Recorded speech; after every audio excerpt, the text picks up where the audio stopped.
Podcast Cidade Verde. A Constituição do Estado do Piauí completou aniversário nesse mês de outubro. 30 anos da Constituição do Estado do Piauí. A Constituição brasileira tem um ano a mais. 1988 foi o ano da promulgação da Constituição no Brasil. E aí, uma questão foi muito debatida. O papel dos estados, dos municípios, dos entes federativos, estados, municípios e a União. Qual o papel de cada um delas? O Pacto Federativo vai ser tema do nosso episódio desta semana de Três Poderes. Eu já estou aqui na companhia de Elivaldo Barbosa, de Fenelon Rocha, e vamos trazer informações direto de Brasília com Délio Rocha também. Pacto Federativo.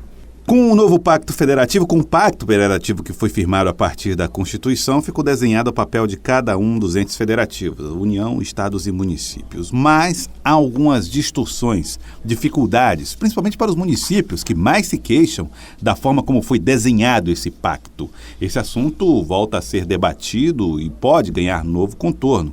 O presidente Jair Bolsonaro assumiu a presidência da República este ano com o compromisso de levantar a questão, de trazer o debate. E alguns assuntos já estão sendo tratados em Brasília neste sentido. Délio Rocha, nos ajude a entender um pouco mais como o governo federal e o Congresso estão debatendo o tema.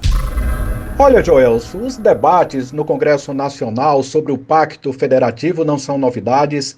Existem muitas sugestões de mudança, só que agora, após a aprovação da reforma da Previdência, o tema ganha prioridade e será debatido por meio de 3 propostas de emenda à Constituição. O ministro da Economia, Paulo Guedes, afirmou na última quarta-feira que essas propostas serão enviadas ao Congresso na próxima semana. E a primeira PEC vai defender a revisão da chamada regra de ouro, que é um mecanismo que impede o governo de contrair dívidas para pagar despesas correntes, como os salários dos servidores.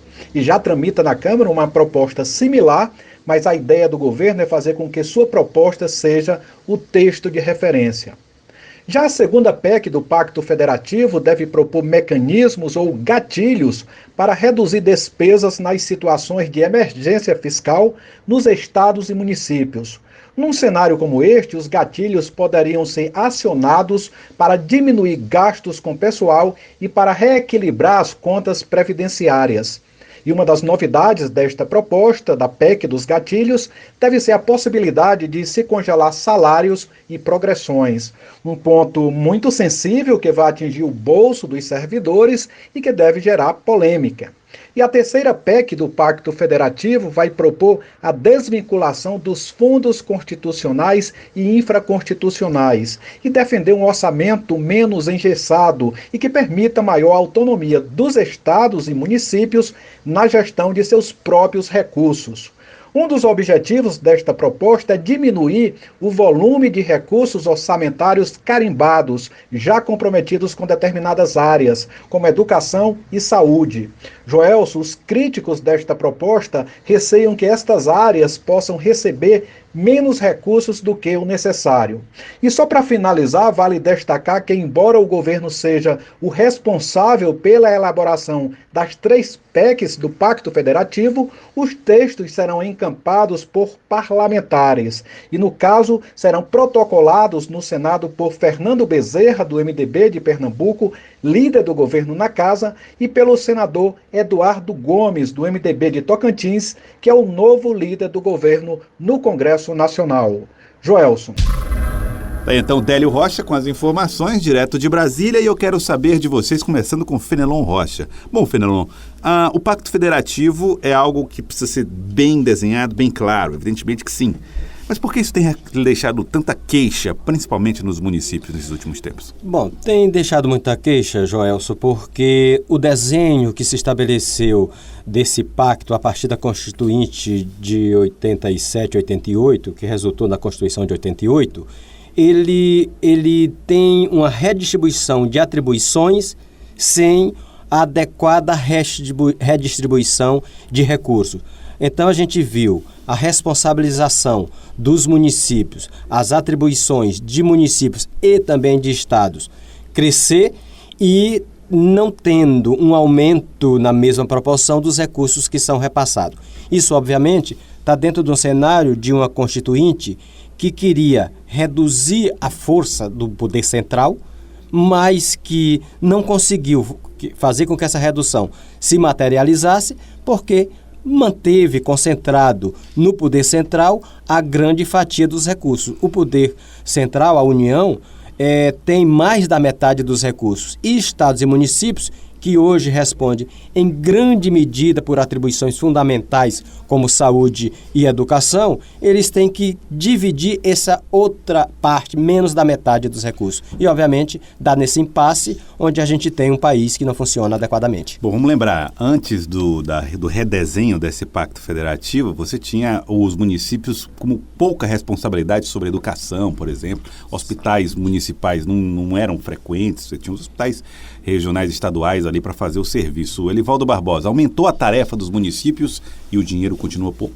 Correto. Aumentaram as responsabilidades e foram reduzidos os recursos para que municípios, em maior proporção, e estados, um pouco menor, mas semelhante, pudessem cumprir as suas atribuições, inclusive constitucionais, com base na Constituição Cidadã de 1988. Assim, houve um desequilíbrio e que hoje nós temos como consequência a falência dos municípios, ou em sua grande maioria, principalmente aqueles que dependem fundamentalmente de repasses da União para o fortalecimento das finanças próprias. Chegamos a casos como prefeitos anunciando que se nada for feito, nada mudar, ele não tem condições de fazer nada em relação a investimentos, e até aqueles mais radicais que chegam a ameaçar entregar a chave da prefeitura. Por isso que esse debate sobre o Pacto Federativo, ele está na ordem do dia do Congresso Nacional. É a próxima reforma, a tributária, em que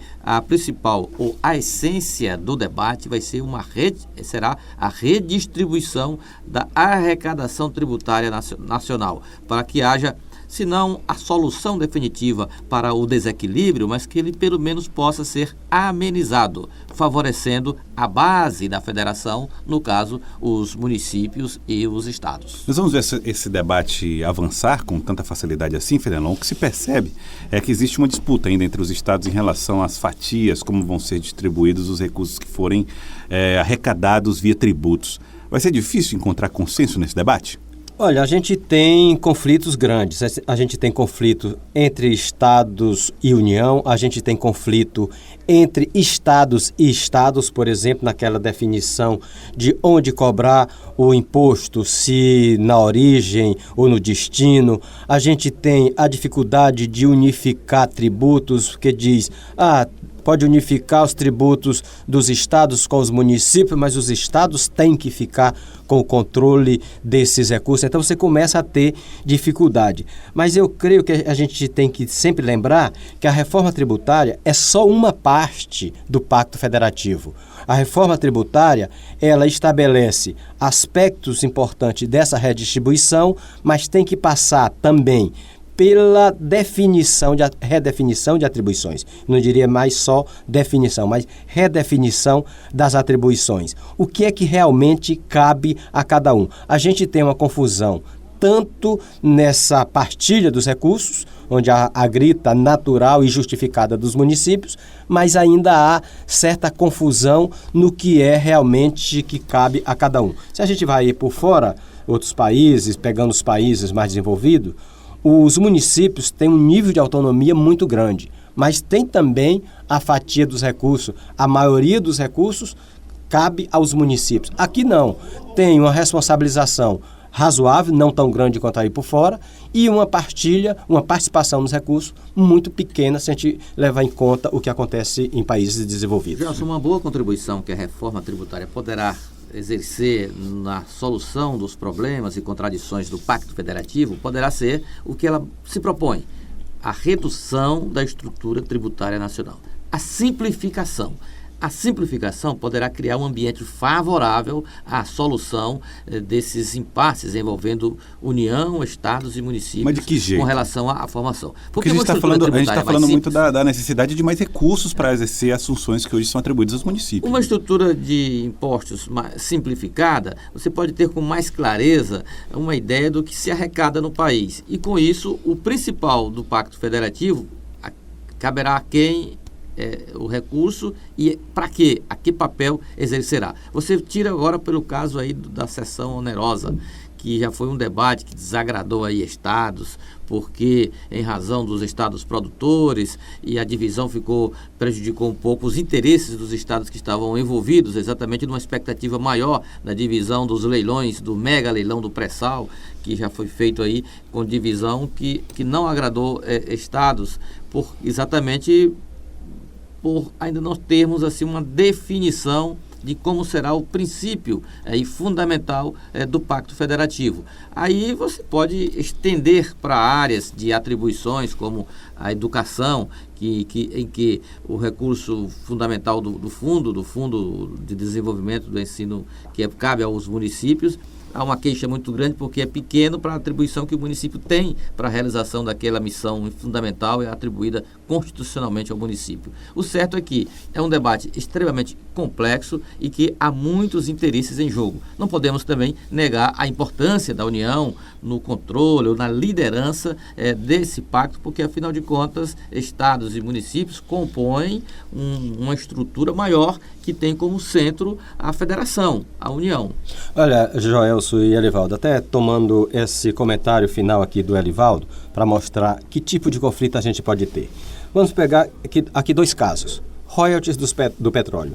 Essa questão do royalty, na hora que os outros estados não produtores pedem uma participação, os estados produtores gritam. Ou vamos pegar um outro caso que o governador do Piauí, o Ayrton Dias, tem defendido. A ideia de cobrar na origem o imposto sobre energia renovável. Ora, se você tem um discurso geral de cobrar no destino, por que você vai fazer um discurso específico só quando lhe interessa? Além do mais, o Rio de Janeiro já disse, se quiser a energia renovável com imposto na origem, como defende o governador do Piauí, eles também defendem que o imposto sobre derivados de petróleo também seja na origem, o que beneficiaria a ele. E só para você ter uma ideia do que representaria isso. Hoje, o imposto, o ICMS sobre derivados de petróleo representa quase 30% do que o Piauí arrecada. Você veja uma mudança dessa, que impacto poderia ter nas finanças do Piauí. Então, isso só para reforçar a ideia de que não é fácil o entendimento. Muito bem. Bom, agora vamos falar a respeito de outro assunto, que não é propriamente pacto federativo, mas vamos dizer, é uma atenção que a União dá à situação dos estados. Uma discussão que, vamos dizer assim, antecede questões que envolvem pacto federativo. O governo foi eleito com a bandeira do Mais Brasil, Menos Brasília. E o ministro Paulo Guedes, o ministro da Economia, está com algumas medidas que ele está querendo propor ao Congresso que podem ajudar os estados e municípios a se manterem ali funcionando. Um deles estuda a possibilidade de premiar os estados e municípios que cumprirem medidas de ajuste, o aumento da participação nas receitas dos estados que estiverem ali fazendo o dever de casa. E outra coisa é uma tentativa de fazer com que os estados possam diminuir burocracias na hora de tomar medidas para ajustar suas contas. Por exemplo, o governo hoje tem dificuldade com gastos com pessoal, então precisa cumprir um rito de protocolos, de burocracia, para que as medidas sejam tomadas. Ele quer facilitar isso, tornar isso mais fácil. O governo está conseguindo cumprir esse papel? Olhar para os estados e oferecer aos estados ferramentas que possam ajudar no controle de contas? Ou esse tipo de esforço não é papel da União? Bom, é papel da União, não só olhando a União como executivo, mas executivo, legislativo, no sentido de que é uma decisão que tem que caber a todo o país, não a uma coisa, a um estado isolado ou a um segmento isolado. O governo tem dado alguns sinais de que pode abrir mão de alguns pontos que lhe interessam em razão dessa relação com os estados e municípios, sim. Mas eu creio que até o momento a ideia de menos Brasília e mais Brasil, ela está muito mais nessa troca de afagos com os estados em função até mesmo de votação. Vamos lembrar, a votação da reforma da Previdência no Senado passou pelo entendimento sobre a cessão onerosa. Ou seja, uma espécie de toma lá da cá. Vamos dizer assim, um toma lá da cá com certo nível republicano, mas não deixa de ser um toma lá da cá. E a gente vai ver nesses próximos dias chegando a proposta de reforma administrativa, junto com algumas medidas que desburocratizam e que, portanto, tornam o Estado menos oneroso para viabilizar esse funcionamento de estados, municípios e governo federal. Mas, por enquanto, eu acho que menos Brasília e mais Brasil, ele poderia ser visto, por enquanto, dentro da cartilha liberal, como mais indivíduo e menos Estado. Elivaldo Barbosa, o mais Brasília, o menos Brasília, mais Brasil, o mais Brasil e menos Brasília, por enquanto está só no discurso do governo federal ou está cedo para fazer esse tipo de avaliação? Olha, é uma situação, Joelson, que precisa ser resolvida com base numa carência ou numa situação caótica da área financeira do poder público de uma maneira geral e a partir da União.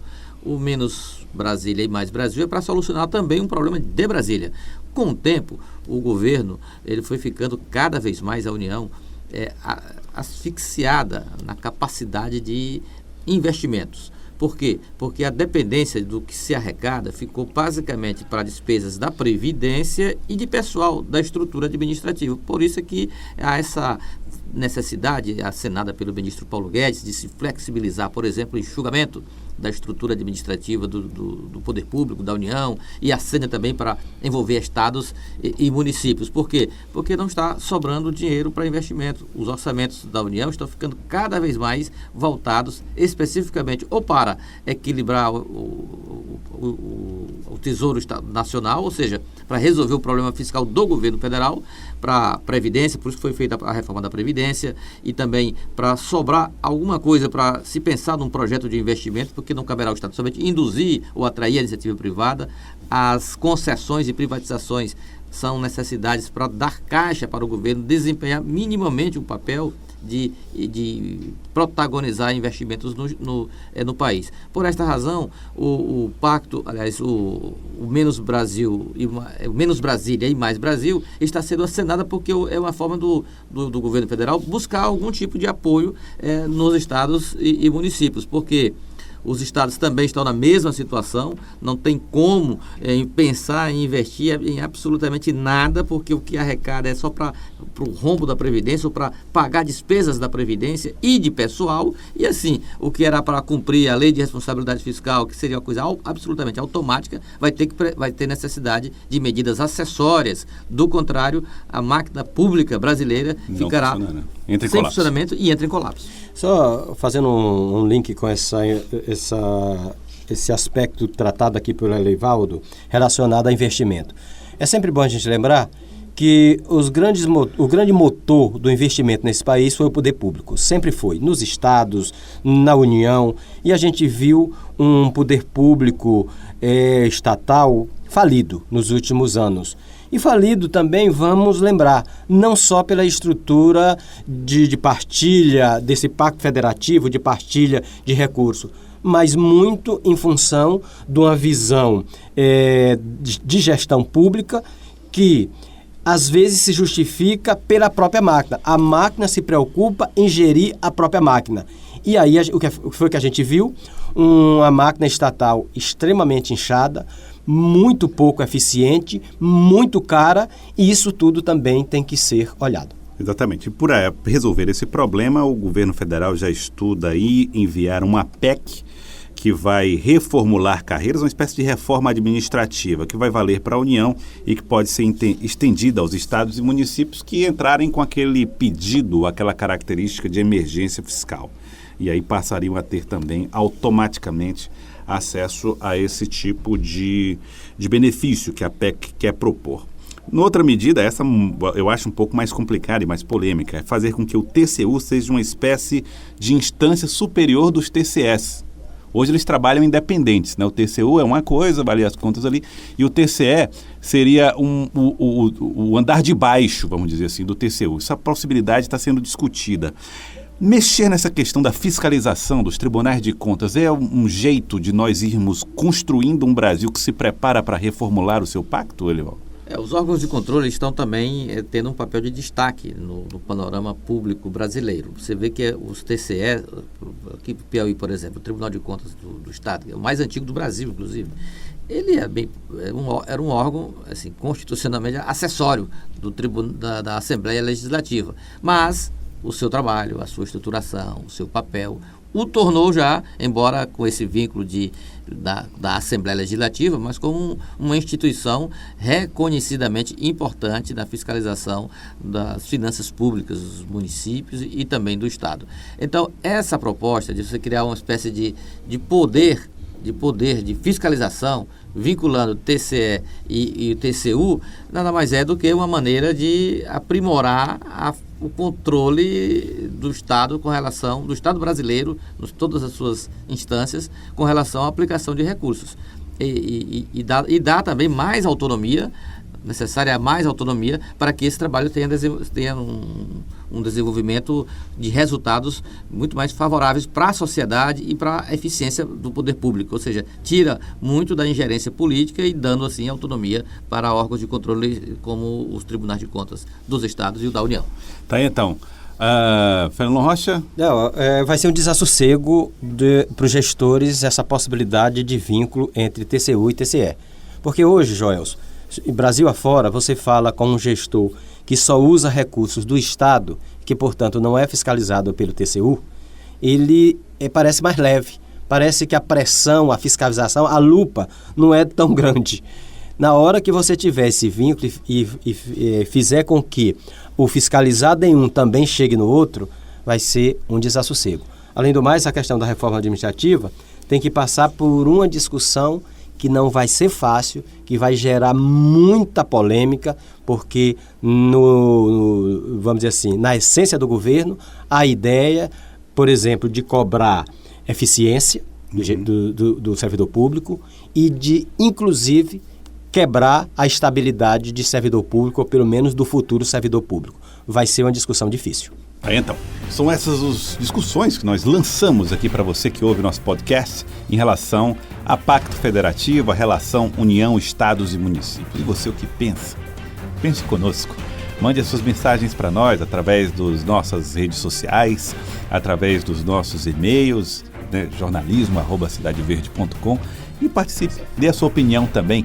Sugira um tema aqui para os Três Poderes. Bom, agradecemos a todos vocês. Voltamos em breve com mais um episódio. Eu, Fernando Rocha, Erivaldo Barbosa, Délio Rossi, direto de Brasília, aqui com Três Poderes. Um abraço a todos. Podcast Cidade Verde.